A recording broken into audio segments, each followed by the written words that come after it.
Mes amis, le bruit que vous allez imaginer maintenant n'est pas celui d'un missile qui explose, c'est le silence troublant d'une batterie anti-aérienne qui a été complètement aveuglée. Oui, le 1er mars de cette année, le monde a été témoin du cauchemar de Téhéran prenant forme. Le F-22 Raptor, le super chasseur américain de supériorité aérienne, n'a pas seulement survolé l'Iran, il a littéralement défoncé la porte d'entrée de l'espace aérien le plus protégé du Moyen-Orient. Et détail important, sans qu'un seul tir défensif iranien n'ait été effectué. Les coûteuses batteries russes S-300 et les systèmes nationaux Bavar 373 que la propagande iranienne a vendus pendant des années comme le bouclier de fer inviolable contre l'Occident ont été réduits au silence et neutralisés par guerre électronique. Des couloirs entiers de l'espace aérien ont été percés et ouverts pour permettre le passage d'autres petits appareils qui suivaient derrière. Alors que les écrans radars de l'Iran restaient vides, en 5 mois de tension avec la guerre frappant à la porte, les radars iraniens n'ont jamais, même pas une seconde, réussi à verrouiller ce chasseur. Ce que le monde n'a pas vu, c'est une attaque conventionnelle. C'était une démonstration d'invisibilité létale qui, en une seule nuit, a rendu caduques des décennies d'investissements militaires iraniens. Et pour sceller l'impact de cette invasion invisible, hier, le président Donald Trump a regardé froidement une salle pleine de journalistes dans le bureau ovale et a déclaré sans détour que l'Iran n'aurait plus qu'une seule chance avant la décapitation. Et il a précisé que c'était pas une métaphore. Et aujourd'hui, nous allons expliquer comment le F-22 Raptor est devenu le couteau sous la gorge du régime iranien. Et pourquoi la guerre moderne a déjà été gagnée sur la planche à dessin des ingénieurs avant même que le premier coup de feu ne soit tiré. Maintenant, abonnez-vous à la chaîne, activez la cloche des notifications, laissez un like sur la vidéo parce que ça demande pas mal de travail. Mes amis, pour comprendre à quel point l'Iran est acculé, nous devons exposer l'écart monumental entre la bravade publique et le désespoir politique en coulisses. La rhétorique officielle des ayatollahs est la même que toujours, criant que l'Amérique brûlera dans le feu de la guerre et que le blocus naval américain est une offense qui sera écrasée. Cependant, tandis que les généraux iraniens crient à leur peuple qu'ils vont détruire le mur d'acier américain, la vérité est que leurs diplomates implorent une porte de sortie dans les palais des pays voisins. Oman, par exemple, où l'Iran affirme qu'il ne négocie en aucune façon avec les États-Unis. Donald Trump, sur les réseaux sociaux, a mis en évidence la duplicité du régime. Il a affirmé que la direction iranienne fait preuve d'une hypocrisie incroyable. Ils demandent des réunions, supplient pour une bouffée d'oxygène financière à Oman, mais disent à leur propre peuple qu'ils contrôlent le détroit d'Ormuz. L'Iran ne contrôle rien du tout. La marine des États-Unis a imposé un mur d'acier naval qui repousse les pétroliers vers les ports. L'économie iranienne saigne, le peuple fait face à des coupures de courant et l'un des pays les plus riches en pétrole du monde impose le rationnement de l'énergie à sa population. Ils doivent négocier en secret pour ne pas faire faillite, mais ils doivent mentir en public pour ne pas être renversés par une population enragée par la faim et la corruption. Mais comment les États-Unis s'assurent-ils que cette pression navale et diplomatique ne se traduise pas par une attaque surprise de l'Iran? Ils s'en assurent par la voie aérienne. Ils utilisent la menace constante d'une machine qui a redéfini le concept de supériorité aérienne. Le Lockheed Martin F-22 Raptor. Pour comprendre pourquoi le CENTCOM des États-Unis a publié hier des photos du F-22 en train de se ravitailler dans le ciel du Moyen-Orient comme une provocation directe envers Téhéran, nous devons plonger profondément dans l'ingénierie de ce chasseur. Ce n'est pas seulement un avion rapide, c'est l'apogée de la létalité thermodynamique et du vol furtif. Nous parlons d'un colosse de 18,9 mètres de long et d'une envergure de 13,5 mètres. Pour construire quelque chose d'une telle taille qui disparaît du radar et qui survit encore à des tensions structurelles absurdes, l'ingénierie américaine a utilisé environ 40% d'alliage de titane et des composites avancés de carbone dans son fuselage. Et le résultat ? Le F-22 a la résistance structurelle nécessaire pour effectuer des manœuvres en subissant jusqu'à 9 forces G en combat rapproché. Pour te donner une idée réelle, les mêmes manœuvres à la même vitesse plieraient en deux ou arracheraient les ailes de la plupart des chasseurs chinois et russes de la génération précédente. Et qu'est-ce qui propulse ce monstre? La propulsion est assurée par 2 moteurs Pratt Whitney F119 PW100, chacun générant l'incroyable poussée de 35 000 livres. Mais le secret, c'est pas la force brute, mes amis, c'est la poussée vectorielle.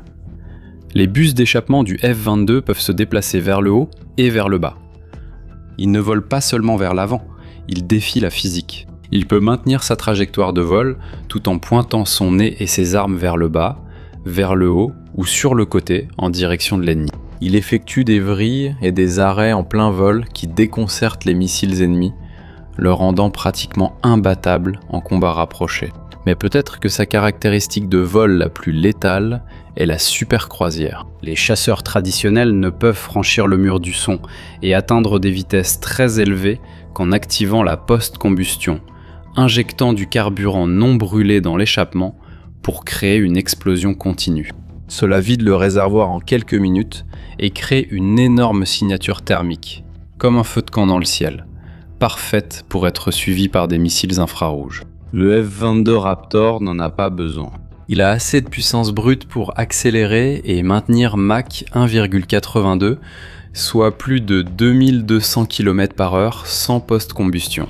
L'impact réel, mes amis, c'est une économie de carburant extrême et un temps de présence sur le champ de bataille plus long, et une signature thermique réduite au minimum, le rendant invisible même pour les capteurs thermiques les plus avancés. Le grand génie du F-22, c'est ce qu'il cache dans ses armes. Le F-22 transporte tout à l'intérieur, dans des soutes secrètes qui ne s'ouvrent que quelques millisecondes avant le tir. Il possède des soutes latérales pour les missiles air-air à courte portée, AIM-9X Sidewinder, ainsi qu'une soute principale gigantesque sous le ventre. Mais la révolution tactique que peu de gens comprennent, c'est que le Raptor n'est pas seulement un chasseur air-air destiné à abattre d'autres avions. Il est le principal outil d'assassinat ciblé de l'armée de l'air des États-Unis. Sa baie interne a de l'espace pour transporter 8 bombes de petit diamètre, GBU-39, de 250 livres chacune, soit l'équivalent de 113 kg, guidées par GPS et laser. 8 bombes signifie qu'un seul F-22 furtif peut pénétrer l'espace aérien iranien et effectuer 8 frappes de décapitation de précision contre des généraux, des bunkers de commandement ou des systèmes radars, en 8 points différents de Téhéran, lors d'une seule sortie, sans que les ayatollahs n'entendent même l'avion arriver. Et pour garantir qu'il accomplisse cette mission, la technologie de furtivité, la signature radar du F-22 frise l'absurde. Grâce à sa peinture absorbant les ondes électromagnétiques et à la conception facettée de ses ailes et de ses prises d'air, le radar iranien S-300 ne détecte pas un chasseur de 18 mètres.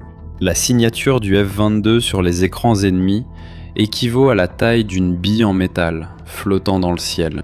Et avant que les radars ennemis n'essaient de se recalibrer pour trouver cette bille, les brouilleurs et les avions de guerre électroniques comme les EA-18 Growlers inondent la fréquence iranienne de bruit blanc. C'est l'apocalypse électronique parfaite. C'est pour cela que les États-Unis interrompent la production de cette machine en 2011, après seulement 186 unités terminées, avec un coût avoisinant les 200 millions par unité. Le Congrès américain a adopté une loi fédérale interdisant la vente du F-22, même aux alliés les plus proches et fidèles du pays. Tu veux savoir la vérité ? La technologie embarquée est si létale et les alliages composites si exclusifs que les Américains préfèrent détruire toute la chaîne de montage plutôt que de risquer que les secrets de leur furtivité tombent entre les mains de partenaires commerciaux et éventuellement arrivent à Pékin ou à Moscou. Mes amis, le cauchemar de l'Iran face à la démonstration de force invisible des États-Unis résonne dans le monde entier. Le F-22 a établi la référence absolue de la guerre aérienne. Et maintenant, les autocraties mondiales essaient désespérément de rattraper leur retard pour rééquilibrer le jeu. Et les événements des dernières 72 heures prouvent que la stratégie mondiale d'endiguement ne tient qu'à un fil. Alors que l'Iran est asphyxié financièrement et sous pression dans les airs, la Chine fait ses propres mouvements préparatoires à l'invasion.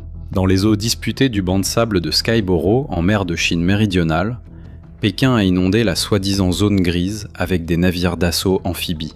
Ce qui a surpris les renseignements occidentaux, ce ne sont pas les navires en mer. Au-dessus de la flotte chinoise, escortant les navires et défiant le périmètre des Philippines, il y avait des chasseurs et au moins 2 bombardiers H-6K, armés non pas de bombes non guidées, mais de missiles anti-navires supersoniques YJ-12.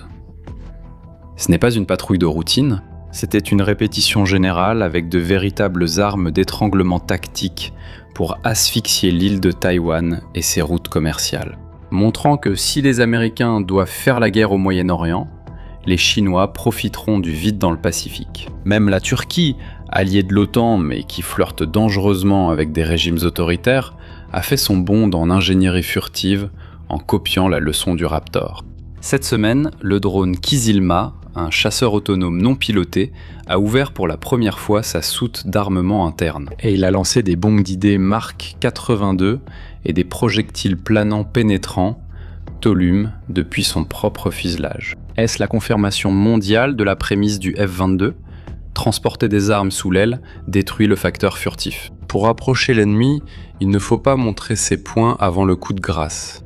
Et en mer, là où l'asphyxie financière et la diplomatie secrète échouent, la force passe à l'étape physique sans cérémonie diplomatique. Un pétrolier nommé Toipu, prétendument opérant sous le pavillon fantôme du Cameroun, a tenté d'utiliser les anciennes tactiques de la flotte parallèle pour briser l'embargo des sanctions, en exportant le pétrole russe illicite, ce qui aide le pays de Poutine à financer son artillerie en Ukraine. Et le résultat ? Des forces spéciales italiennes sont descendues en rappel de leurs hélicoptères en plein jour, dans les eaux internationales, et ont abordé le navire, en ont pris le contrôle et l'ont détourné par la force brute, sous les applaudissements des services de renseignement occidentaux, prouvant que l'argent sale sera traqué ou qu'il flotte. Et si vous comprenez que la supériorité militaire ne relève pas de la fanfaronnade, mais de l'exécution implacable de la technologie et de l'ingénierie militaire, laissez votre avis dès maintenant dans les commentaires. Je veux que vous écriviez en lettres majuscules géantes 2 mots spéciaux.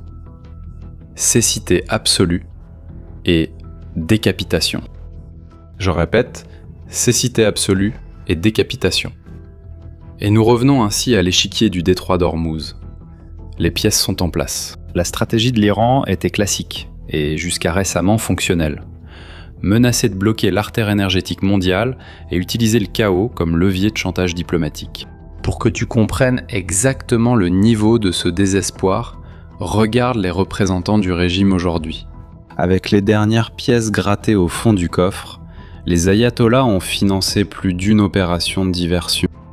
Un drone kamikaze Holt vient de frapper un aéroport en Arabie Saoudite ce mardi dernier.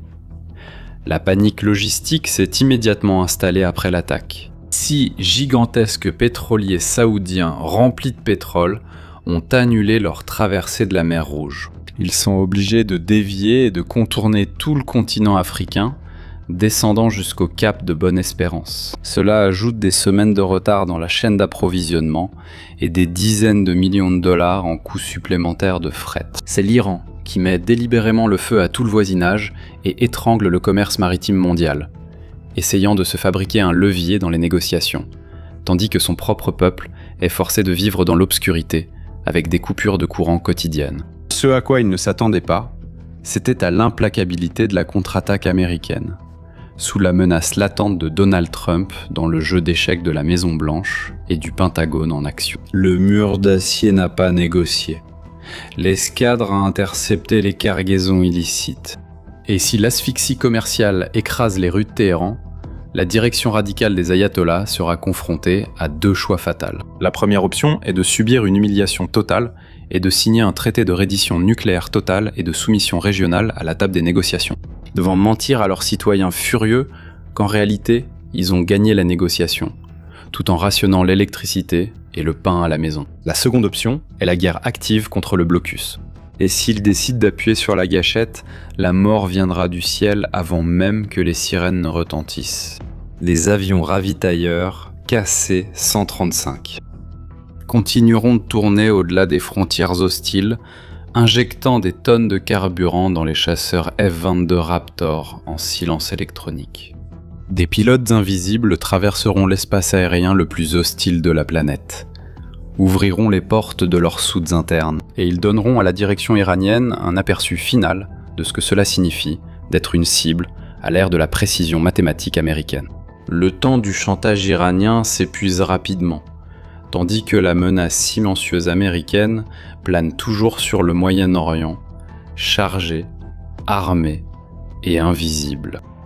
Mes amis, sur l'échiquier militaire, être furtif et invisible est la tactique la plus parfaite. Mais dans votre secteur, être invisible est une condamnation à mort. Aujourd'hui, l'attention est la monnaie la plus précieuse au monde.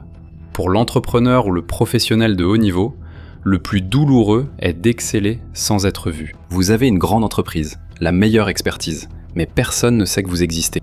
Il y a 15 ans à la radio et à la télévision, j'ai compris que l'autorité exige un contenu dense et une stratégie implacable.